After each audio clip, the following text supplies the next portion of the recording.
Des chefs des confessions religieuses ont passé hier des moments intenses avec l'abbé Apollinaire Malumalu Muolongu afin de partager de communes visions sur la manière d'intervenir le moment venu dans la médiation des conflits électoraux, de sorte à mieux départager des candidats en opposition. La défense de l'intégrité et la promotion du processus électoral intègre passe par l'implication de tous les acteurs à tous les niveaux. Il faut des mesures adéquates au contexte reposant sur des principes directeurs de l'intégrité électorale pour que règne l'état des droits, non seulement à même de s'exprimer par le vote, mais aussi gérer des conflits électoraux.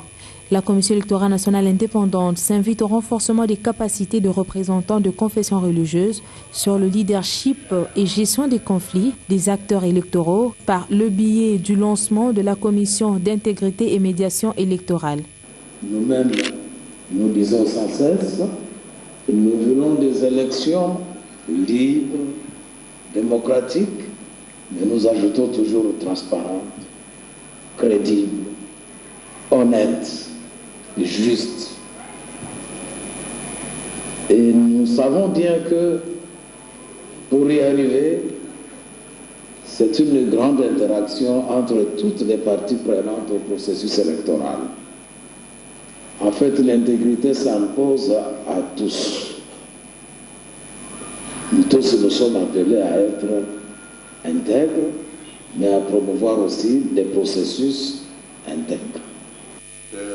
Des efforts sont à fournir dans la mobilisation avant et pendant le processus en vue des élections apaisées fondées sur la vérité et non sur la manipulation. Ce cadre est par excellence le mieux pour nous de rendre effectif la commission d'intégrité et de médiation électorale avec comme mission de garantir l'intégrité du processus électoral en servant des plateformes de prévention et de gestion des conflits liés aux élections par la médiation tout au long du cycle électoral.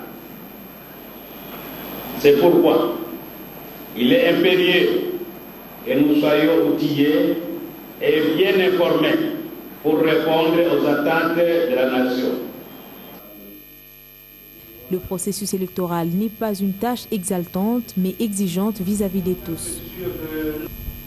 Et c'est sur ces entrefaites que le représentant de l'Union africaine est arrivé à la CENI pour la ratification par l'institution d'appui à la démocratie de la charte signée depuis 2008 par l'organisation, une façon de favoriser la transition de la RDC vers une nationale respectueuse des cycles électoraux.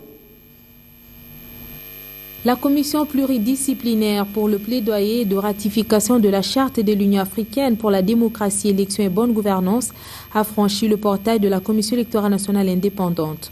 Objectif, échanger avec le président de cet organe d'appui à la démocratie.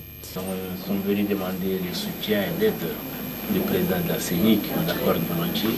Et nous avons découvert qu'il travaille déjà dans ce sens-là. Il travaille à consolider les acquis, à faire de la formation pour que nos jeunes demain aient un comportement vertueux face à la démocratie.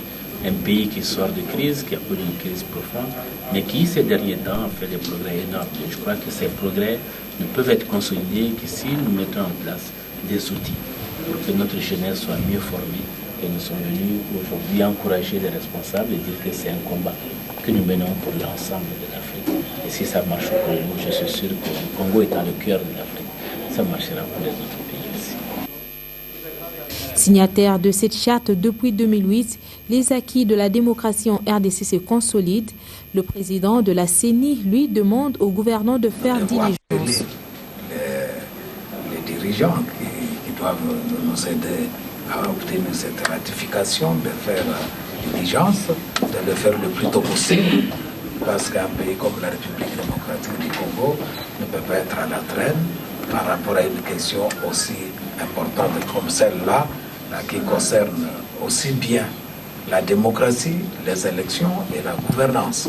Donc nous ne pouvons que soutenir cette initiative de l'Union africaine, nous rappeler que nous sommes membres à part entière de l'Union africaine et que nous devons montrer l'exemple. Un geste très significatif qui illustre le souci majeur de ces structures d'appui à la démocratie. celui d'organiser les élections libres, transparentes et apaisées.